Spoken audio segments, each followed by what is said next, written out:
Munich Re has collected data on natural events which have caused any kind of losses and damages for more than 30 years now. And from these data, we clearly see that the weather-related events have increased significantly worldwide. We have today more than 3 times as many compared to 30 years ago. And what we see is that especially people in developing countries are affected. There the increases are even higher, and they don't have the capacity to cope with these changes by themselves. I mean, it's difficult, to my mind, to see how somebody would insure an area. I mean, take Bangladesh, for instance, an area particularly badly hit by the effects of climate change. Yeah. How would you insure a region like that, and who would insure a region like that? Right. In countries like Bangladesh, we definitely need to subsidize insurance systems, and actually this is a suggestion that we have developed with Munich Climate Insurance Initiative.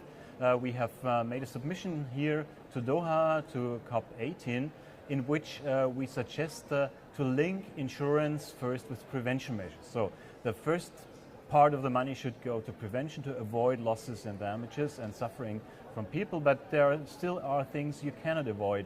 But there insurance can help, and there we can put in our expertise as insurers, and also we think the industrialized countries should subsidize these insurance premiums by some extent, and we have suggested that, for example, some money from the Green Climate Fund could be used for that, and actually it could be used to implement the systems, but also on the long term to subsidize the premiums a little bit at least.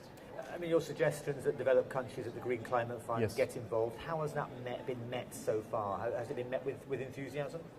Actually, there is some enthusiasm, especially from the beneficiaries of these systems, from the side of the AOSIS states and the least developed country association. There are some industrialized countries which have a hard time to acknowledge and to agree to this, but I think it's convincing, because in the long term the industrialized countries anyway have to help the developing countries to get out of this poverty trap. Actually, these natural catastrophes create a poverty trap. We have seen the analysis that in countries where there is no insurance and there are natural extreme events, after these events the GDP decreases and never reaches, or it takes a long time to reach the level before.